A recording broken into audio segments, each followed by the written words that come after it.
Hello and welcome to the new season of the Drawn and Redrawn, the Making of India's Internal Boundaries podcast. This is a part of a larger India State Stories project that explores the evolution of India's political and administrative boundaries. This project is an undertaking by the Centre for Legislative Education and Research at Flame University in Pune. In this new season, we embark on a journey through the fascinating histories and narratives of each Indian state and union territories, exploring the pivotal events, influential personalities, and societal transformations that have shaped the subcontinent. In the 32nd episode, let's look at the fascinating history behind the creation of Uttarakhand state. This episode is based on a corresponding article written by our team at India State Stories. These articles have been converted to audio conversations with the help of Google's Notebook LM. You can find the relevant article link in the show notes. Now, let's dive into the conversation. Today we are heading north, and I want you to picture something for a second. If I say Uttarakhand, what's the immediate image that pops into your head? Oh, I think for most people it's the postcards. Snow-capped Himalayan peaks, maybe a yoga retreat in Rishikesh, or just that incredible sense of peace you get when the air gets thin. Exactly. It's the land of the gods. It's where you go to escape the chaos. Yeah. But here's the thing, and this is why I love doing this show. That serenity. It's a bit of an illusion. Or at least it hides a very different reality. Yes, because the story of how that state actually got onto the map is anything but peaceful. It is a story of a turbulent, century-long struggle that involved forest rights, identity crises, and a massive fight just to be seen by the rest of India. It really is a classic case of what happens when a region's geography dictates its destiny, but the political administration refuses to acknowledge it. So today we are unpacking a source titled simply Uttarakhand from the India State Stories series, updated as of October 2025. This document basically traces the entire trajectory of the state from being marginalized by the British to the modern fight for identity. And the mission for this deep dive is pretty specific. We want to understand how a movement rooted in trees, literally forest rights, challenged the way India thinks about statehood. That is the key point. Because usually when we talk about Indian states forming, especially in the 50s and 60s, we talk about language, Tamil, Telugu, Marathi. Right. But Uttarakhand had to convince the country that geography and culture matter just as much as the language you speak when you are drawing borders. Which is a huge hurdle. So let's start at the beginning, or I guess the roots. Because according to our source, this whole thing starts way back in the colonial era, and it starts with the forests. It does. To understand Uttarakhand, you have to understand the distinction between the plains and the hills.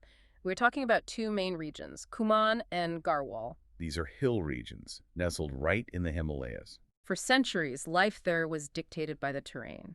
It's a fragile ecosystem where humans and nature had to coexist very, very carefully. But when the British arrived, they didn't see an ecosystem. They saw timber. They saw railway sleepers. I feel like that is the tagline for British colonialism in general. They didn't see people, they saw revenue. Unfortunately true. And you have to remember, this was the era of expanding railways across India. They needed high-quality wood, specifically deodar and sal trees. So the source details how the British administration started converting vast tracts of land into what they called reserved forests. Now, to the uninitiated, reserved sounds like conservation. Right, like reserved for nature, a good thing.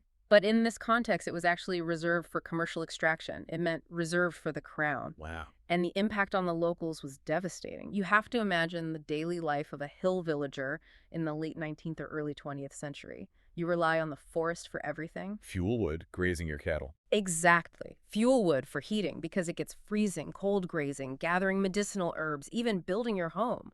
Suddenly, the British put up fences and said these traditional practices were criminalized. So things you do just to stay alive in the mountains were suddenly illegal because the crown wanted the wood for a train track 1,000 miles away. Yes. Offenders were heavily penalized.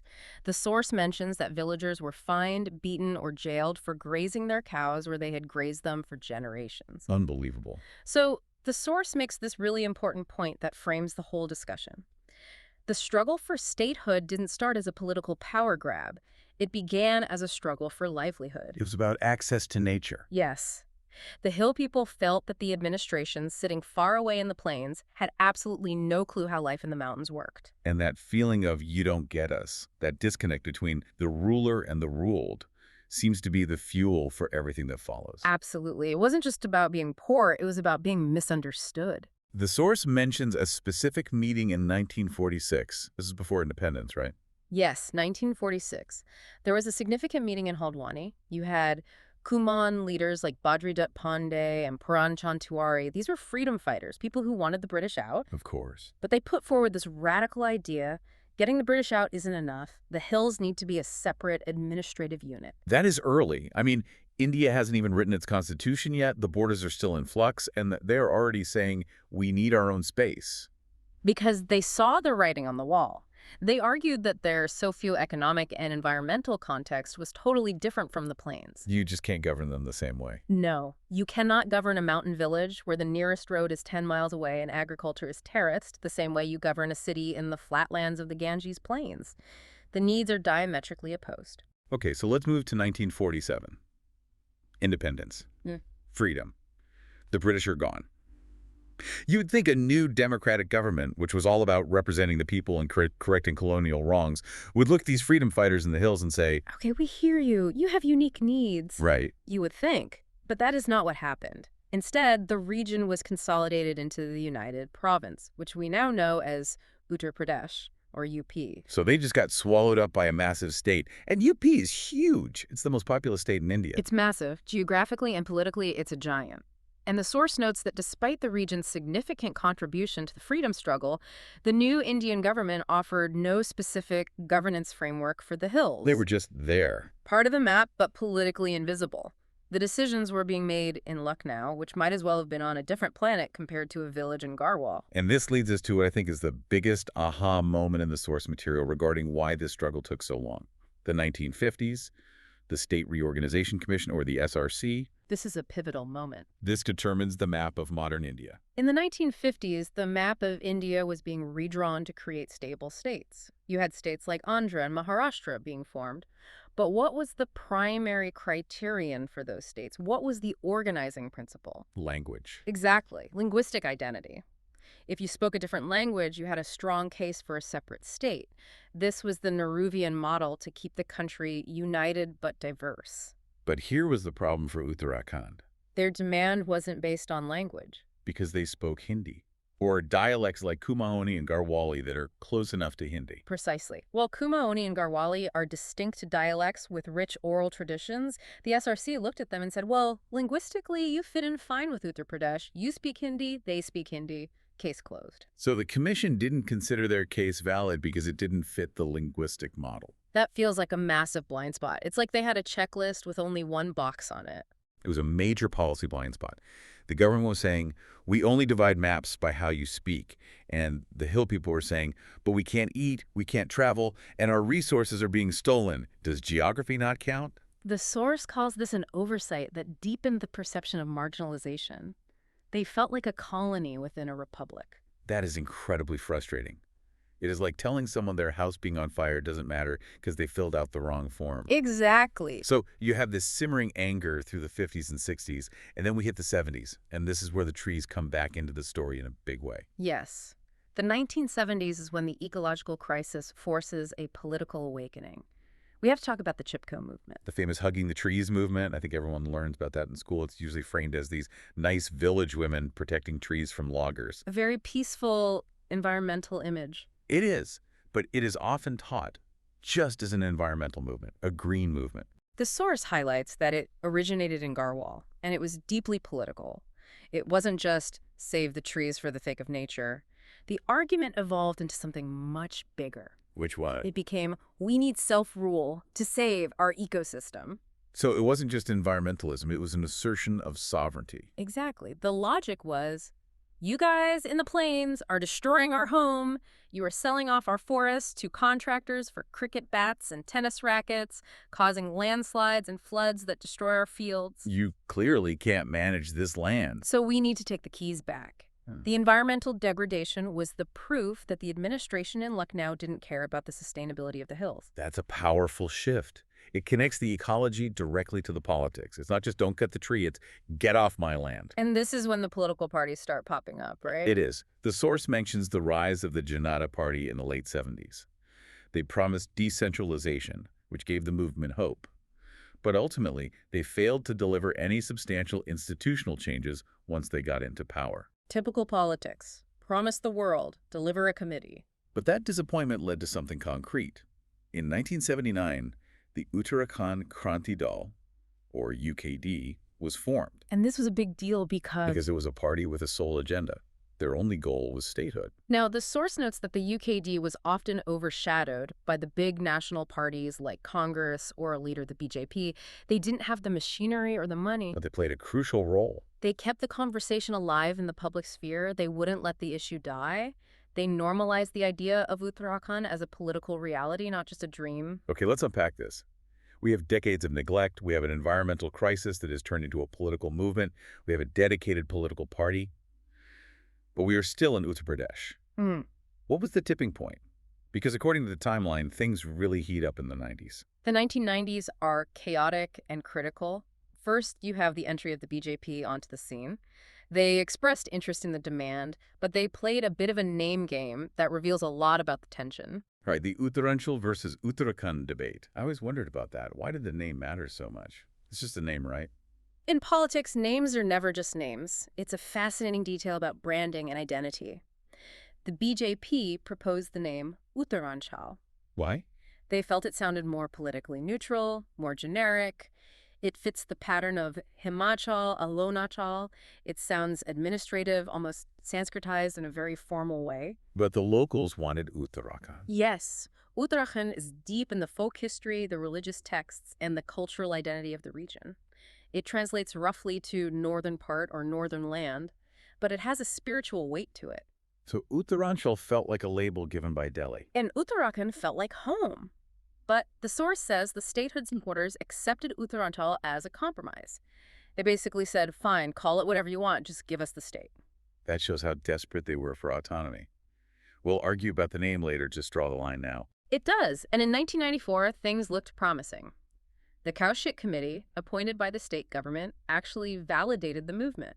They recommended consolidating 8 mountain districts and even suggested Gairsain as the capital. So they had a plan, a blueprint, but then came the trigger.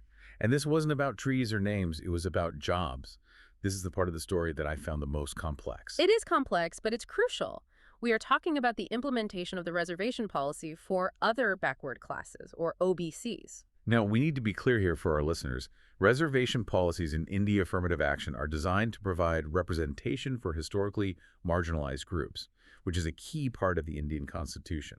So why was this a flashpoint in the hills? It comes down to demographics and that mismatch we talked about earlier. The source explains that the hill population only had about 2% OBC representation. Only 2%. That is tiny. It's a very different demographic makeup compared to the plains of UP, which has a significant OBC population. But the state government, focused on the plains, wanted to implement a blanket 27% reservation policy statewide.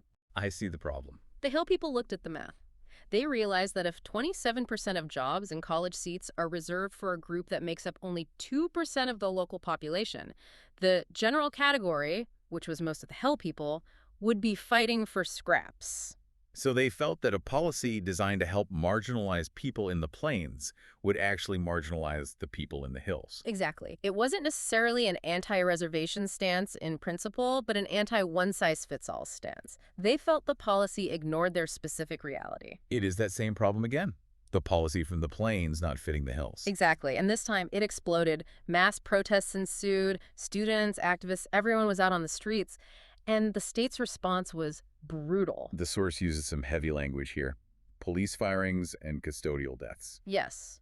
It was a very dark period. We're talking about incidents like the firing in Mussoorie and Katima and the infamous Rampur-Tira firing in October 1994. Unarmed protesters. Unarmed protesters, including women, were targeted by police while on their way to Delhi to protest. That feels like the moment where the psychological break happens. It was. This state violence had an unintended consequence. It consolidated the Hill people across all socioeconomic lines.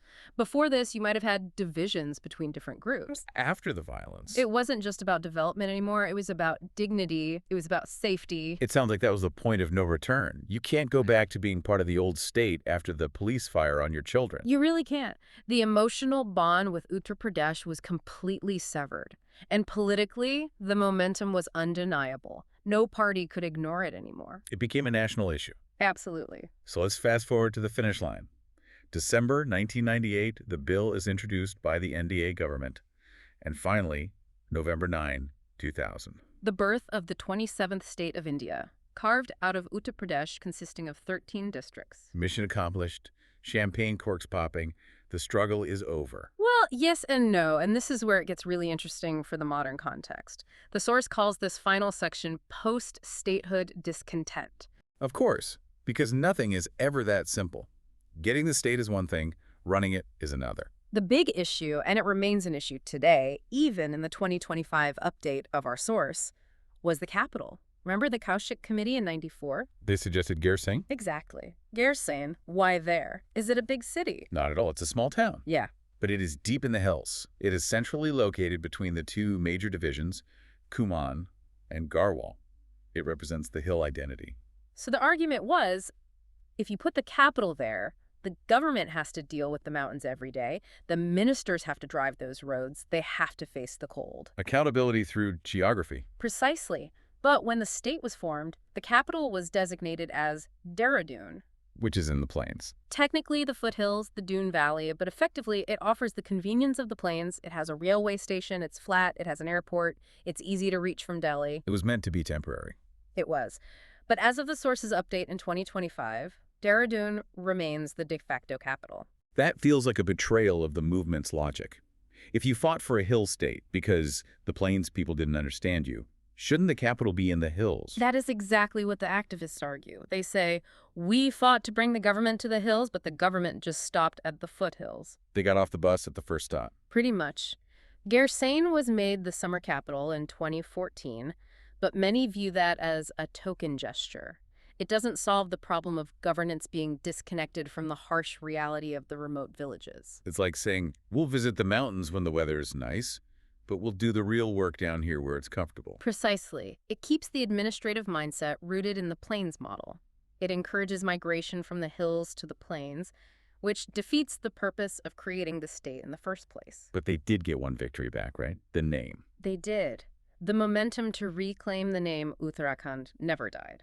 The people never really accepted Uttaranchal. It felt foreign.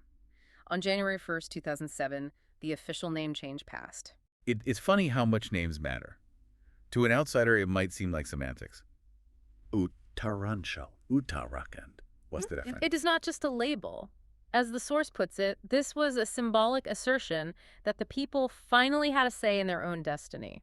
A reclaiming of cultural pride. It was them saying, we define who we are. So looking at the big picture here, we have a state that exists. It has its name back. But the capital is still a major point of contention. It is. And looking back at the source, what strikes me is how consistent the theme is. From the British reserved forests that criminalized local life to the reserved jobs controversy. To the capital city debate. It is always about the same thing. It is about the unique geography of the hills clashing with administrative templates designed for the plains. It really challenges the idea that drawing a border solves everything. You can draw the line, but if you don't change the mindset of how you govern, if you don't actually climb the mountain, you're just repeating history in a smaller room. That is a very profound way to put it. The state was formed to solve migration, ecology, and remote governance. But if the seat of power sits comfortably in Dehradun, disconnected from the very villages that sparked the movement, one has to ask, has the heart of the movement actually been realized? That is the big question. It seems like the geography is still fighting the administration, even within its own state lines. Indeed. The climb continues. The map has changed, but the challenge of governing the Himalayas remains the same. Well, on that note, we're going to wrap up this deep dive. It is a powerful reminder that the lines on our maps represent decades of human struggle. And sometimes the map is just the beginning of the story. Absolutely. It's a reminder that identity isn't given, it's fought for. Thanks for listening. We'll catch you on the next deep dive.